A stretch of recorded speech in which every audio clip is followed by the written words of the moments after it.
L'histoire du mot Dieu en arabe, Allah, est complexe et s'étend sur des millénaires, influencé par de nombreuses cultures et religions. Ce mot a évolué, passant de la représentation de diverses divinités à un concept unifié du Dieu unique dans les religions monothéistes. Voici comment ce mot a traversé les âges, des Cananéens jusqu'à l'islam contemporain. Les origines cananéennes, des idoles à la divinité suprême.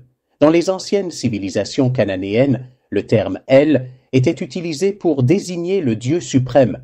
El était considéré comme le chef du panthéon, le père des autres dieux, tels que Baal et Astarté. Il occupait une place centrale dans les croyances cananéennes. Elle représentait un dieu supérieur parmi plusieurs autres divinités.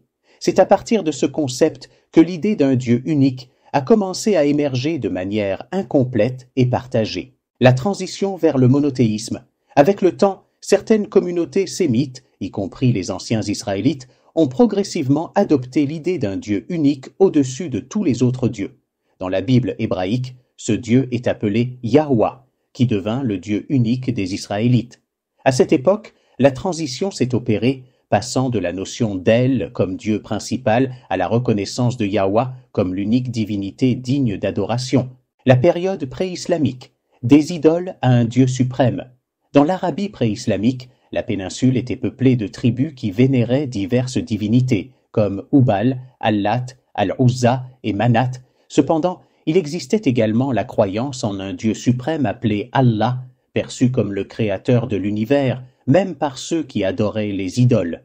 Ici, Allah était déjà considéré comme une entité suprême au-dessus des autres divinités, mais sans que cela ne signifie encore un monothéisme pur. L'avènement de l'islam, la consécration du monothéisme. Avec la venue de l'islam au 7e siècle, le prophète Mahomet a proclamé un message de monothéisme pur, affirmant que Allah est le seul Dieu sans associé. Le Coran a consolidé l'usage du mot Allah pour désigner l'unique Dieu, créateur de tout ce qui existe.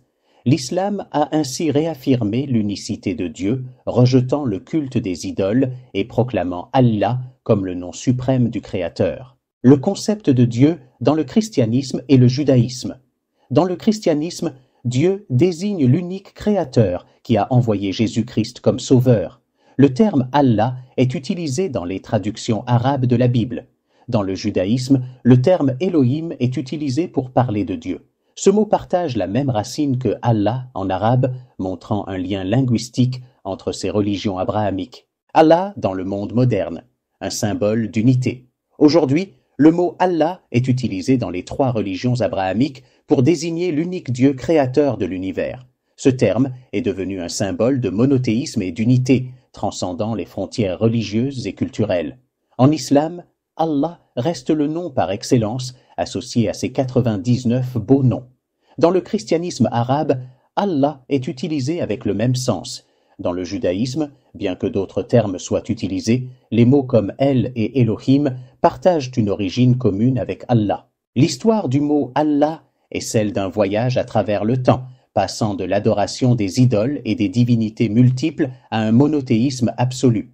Le mot a évolué à partir d'El, le dieu cananéen, pour devenir un symbole de la foi islamique en un Dieu unique, sans associé.